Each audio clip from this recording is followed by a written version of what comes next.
નમસ્કાર, આપ જોઈ રહ્યા છો ન્યૂઝ 18 ગુજરાતી। હું છું આપની સાથે દીપા શર્મા। સમાચાર વડોદરાથી પ્રાપ્ત થઈ રહ્યા છે। રીલ બાજો બેફામ બન્યા છે। ટ્રાફિકને ડાયવર્ટ કર્યો। રીલ બનાવવા બેરિકેડ મૂકીને ટ્રાફિકને ડાયવર્ટ કર્યો। લહેરીપુરા ગેટ નીચે રીલ બાજોનું ફોટોશૂટ વાયરલ। રસ્તા પર બેરિકેડ મૂકીને ટ્રાફિક ડાયવર્ટ કરી દીધો। શું વડોદરા ટ્રાફિક પોલીસને આ દ્રશ્યો નથી જોવા મળતા? શું વાયરલ વિડીયોના આધારે તપાસ થશે? એવા અનેક સવાલ ઉઠી રહ્યા છે। આ દ્રશ્યો વડોદરાના છે કે જ્યાં આ સીન સપાટા મારવા માટે અને રીલ બનાવવા માટે ટ્રાફિક ડાયવર્ટ કર્યો છે। આ ઇન્ફ્લુએન્સર્સ કન્ટેન્ટ ક્રિએટર્સ ક્યારે સુધરશે તે એક સવાલ। પોતાની રીલ ઉતારવા માટે, વિડીયો શૂટ કરવા માટે તેઓ અન્ય જે જનતા છે તેને પરેશાન કરતા જોવા મળ્યા। જે ટ્રાફિક અહીંથી પસાર થઈ રહ્યો હતો તેને ડાયવર્ટ કરવામાં આવ્યો, કેમ કે આ લોકોને પોતાના વિડીયોઝ બનાવવાના હતા, રીલ્સ બનાવવાની હતી। રીલ બાજો બેફામ બન્યા છે। ટ્રાફિકને કઈ રીતે ડાયવર્ટ કર્યો છે તેના દ્રશ્યો પણ સામે આવ્યા। વડોદરાના આ દ્રશ્યો છે। શું ટ્રાફિક પોલીસ હવે આ જે રીલ બાજો છે તેની સામે કડક પગલાં લેશે? કારણ કે આ પ્રકારની ઘટનાઓ સતત વધતી જઈ રહી છે। સોશિયલ મીડિયા પર ચમકવું છે, સોશિયલ મીડિયા પર વાયરલ થવું છે અને તેની માટે રીલ્સ બનાવી છે, વિડીયો શૂટ કરવા છે, પરંતુ અન્ય કોઈ નાગરિકના સમયનો વેડફાટ થાય, તેમને અગવડતા પડે એવું કેમ જરૂરી બની જાય છે? તમને રીલ ઉતારવી છે, તમને વાયરલ થવું છે તો તમે પોતાના દમ પર થાઓ। જાહેર સંપત્તિ પર, જાહેર રોડ પર આ રીતે રીલ બનાવી અને વાયરલ થવું તે કેટલું યોગ્ય? સંવાદદાતા હાર્દિક જોડાઈ ગયા છે વધુ જાણકારી સાથે। હાર્દિક, આ ઇન્ફ્લુએન્સર્સ અને કન્ટેન્ટ ક્રિએટર્સને કદાચ એવું લાગતું હશે કે આ રોડ પર તેઓ કંઈ પણ કરી શકે છે। બિલકુલ થી જો આ દ્રશ્યો જોઈને એવું કહી શકાય કે તમામ પ્રકારની હદો જે છે તે વટાવી દીધી છે, કારણ કે આ તો લોકોને હેરાન કરવાની વાત થઈ ગઈ। ભૂતકાળમાં આપણે અનેક લોકોને આવા રીલ જોયા હશે કે તેઓ પોતાના જીવના જોખમે અને અન્ય લોકોના જીવ જોખમમાં મૂકીને રીલ બનાવતા હોય છે, પરંતુ ગઈકાલે રાત્રે જે ઘટના ઘટી એટલા માટે ગંભીર કહી શકાય કે એક ટ્રાફિકથી ધમધમતો જાહેર રસ્તો છે, જાહેર રસ્તા પર આ જે યુવાનો છે તેમના દ્વારા બેરિકેડ મૂકી દેવામાં આવે છે, રસ્તો બંધ કરી દેવામાં આવે છે, ટ્રાફિક ડાયવર્ટ કરવામાં આવે છે અને ત્યારબાદ ત્યાં ફોટોશૂટ જે છે તે કરવામાં આવે છે। આ દ્રશ્યોમાં એ પણ જોઈ શકાય છે કે અન્ય એક યુવક જે છે જાણે પોતે ટ્રાફિક પોલીસમાં કામ કરતો હોય અને તેમ જે છે તે રસ્તા પર ઉભો રહે છે અને ત્યારબાદ ત્યાં ઉભો તે ટ્રાફિક ડાયવર્ટ કરાવે છે। આટલી હદે યુવાનો બેફામ બનતા હોય, રસ્તો બ્લોક કરી દેતા હોય, ડાયવર્ઝન આપી દેતા હોય, ત્યાં સુધી પોલીસ શું કરતી હતી તે સૌથી મોટો સવાલ જે છે તે અહીંયા ઉઠવા પામી રહ્યો છે, કારણ કે આ દ્રશ્યો જોઈને અંદાજો આવશે કે મુખ્ય માર્ગને આ રીતે બેરિકેડ લગાવીને બંધ કરી દીધું, એના કારણે કેટલા વાહન ચાલકો જે છે તે હેરાન પરેશાન થયા છે। પરંતુ ઘટનાને લગભગ 12 કલાક ઉપરનો સમય વીતી ગયો છે। હજુ સુધી પોલીસ દ્વારા સત્તાવાર રીતે કોઈ પણ વ્યક્તિ સામે કાયદેસરની કાર્યવાહી કરાઈ હોય ત્યાં પ્રકારની કોઈ જાહેરાત કરવામાં નથી આવી। પોલીસનું જે મીડિયા ગ્રુપ છે, અત્યારે નાનામાં નાના આરોપી હોય છે ત્યારે પોલીસ જે છે એ ગ્રુપમાં આરોપીના ફોટો, વિડીયો અને પ્રેસ નોટ મૂકીને વાહવાઈ લૂંટતી હોય છે, ત્યારે ગઈકાલે રાત્રે આટલી ગંભીર પ્રકારની ઘટના ઘટી ગઈ। ગેરકાયદેસર રીતે આ ટ્રાફિક રોકવામાં આવ્યું, ગેરકાયદેસર રીતે ડાયવર્ઝન આપવામાં આવ્યું, તો આ જાબાજ પોલીસ શું કરતી હતી તે સૌથી મોટો સવાલ જે છે તે અહીંયા ઉઠવા પામી રહ્યો છે। આભાર હાર્દિક, તમામ જાણકારી આપવા માટે। આશા રાખીએ કે વડોદરા પોલીસ હવે જાગશે અને કાર્યવાહી કરશે। અમદાવાદમાં જાહેરમાં બર્થડે પાર્ટીની ઉજવણી, બર્થડે ઉજવણીનો વિડીયો વાયરલ થયો છે। સાબરમતીના મોટેરા વિસ્તારમાં જાહેરમાં બર્થડેની ઉજવણી કરાઈ। મિત્રો સાથે રસ્તા પર કેક કાપીને ઉજવણીનો આ વિડીયો છે। ટ્રાફિકને અડચણરૂપ બને તે રીતે બર્થડેની ઉજવણી થઈ। એલ ડિવિઝન ટ્રાફિક પોલીસે સમગ્ર મામલે વધુ તપાસ શરૂ કરી છે। સંવાદદાતા ઋત્વિજ જોડાઈ ગયા છે વધુ જાણકારી સાથે। ઋત્વિજ, હવે તો સોશિયલ મીડિયા પર રોલા પાડવા માટે આ રીતે બર્થડે ઉજવણી જાણે કે ટ્રેન્ડ બની ગઈ છે। વધુ એક વિડીયો વાયરલ થયો છે કે જેમાં જે કેટલાક જે યુવકો હતા તે જાહેરમાં બર્થડે ઉજવણી કરી રહ્યા હતા અને ટ્રાફિકને અડચણરૂપ થાય તે પ્રકારે તેમણે ગાડીઓ પાર્ક કરી હતી અને આતશબાજી પણ કરી હતી।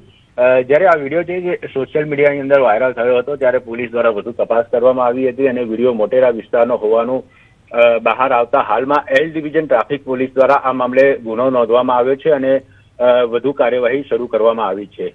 જી આભાર ઋત્વિજ જાણકારી આપવા માટે।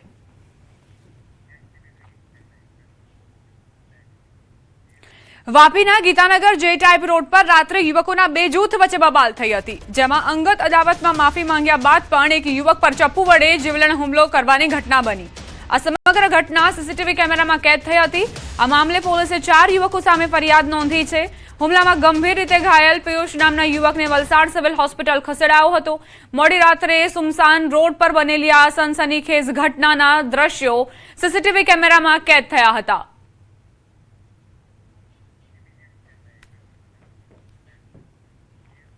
નર્મદા જિલ્લાના ગરુડેશ્વર ખાતે ઉચ્ચ અધિકારીઓના સરકારી મકાનો પર ડિમોલેશન હાથ ધરાયું.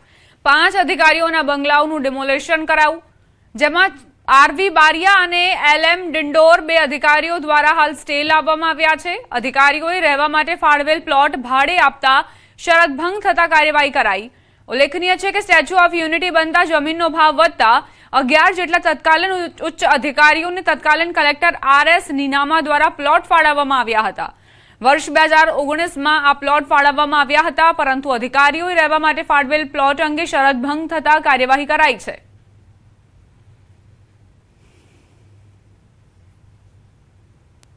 નર્મદા જિલ્લાના કેવડિયા ખાતે એક ઐતિહાસિક નિર્ણય લેવામાં આવ્યો છે, જે સરકારે આપેલી જમીન સરકાર પાછી લઈ રહી છે.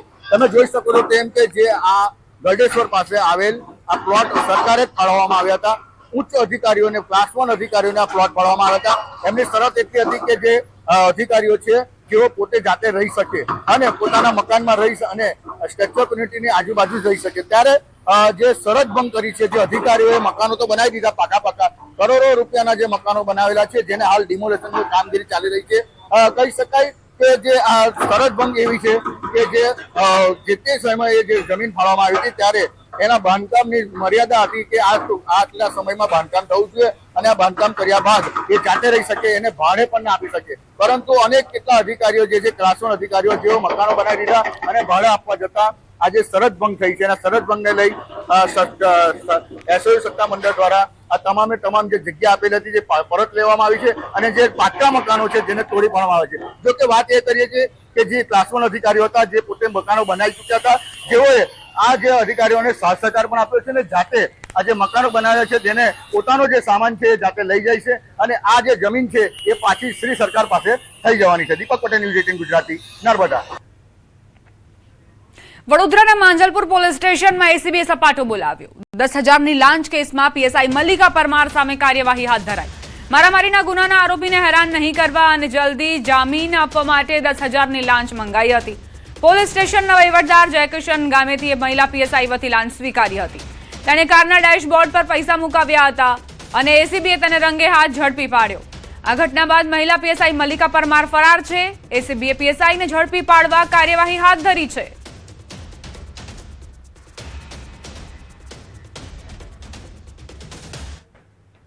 ખાંભાના ચતુરી ગામે સિંહના હુમલામાં 5 વર્ષના બાળકના મોતના મામલે વન વિભાગે મોટી કાર્યવાહી કરી છે. મોડી રાત્રે વધુ 2 નર સિંહોને રેસ્ક્યુ કરીને પાંજરે પૂરવામાં આવ્યા. આ ઘટના બાદ વન વિભાગે અગાઉ 8 સિંહોને ટ્રેક્યુલાઇઝ કરીને પાંજરે પૂર્યા હતા.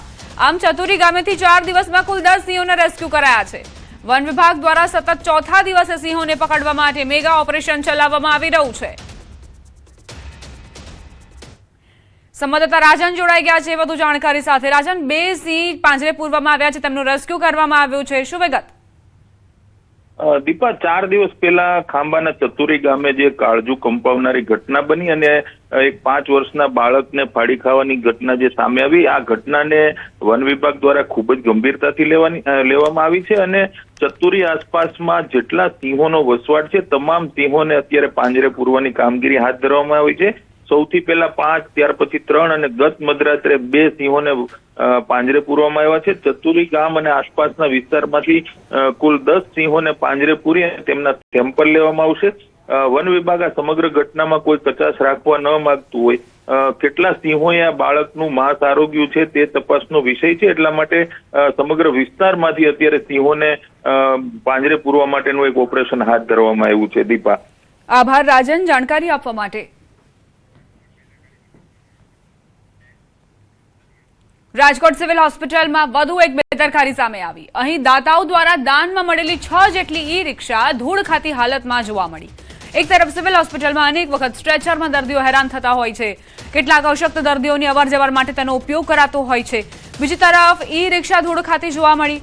અનેક વખત ભૂતકાળમાં રજૂઆત કરાઈ છે, છતાં સિવિલ હોસ્પિટલ તંત્રની બેદરકારી અહીં છતી થઈ રહી છે. રાજકોટ સિવિલ હોસ્પિટલની ગંભીર બેદરકારી સામે આવી છે. ખાસ કરીને અહીંયા 8 જેટલી રિક્ષાઓ છે, ઇલેક્ટ્રિક રિક્ષાઓ છે કે જે દર્દીઓ માટે કામમાં ઉપયોગમાં લેવા આવી જોઈએ તે રિક્ષાની હાલત જોઈ શકાય છે. તે રિક્ષાઓના જે અહીંયા જે સાધનો પડ્યા છે, જે સ્ટ્રેચર પડ્યા છે તેના દ્રશ્યો જોઈ શકો છો.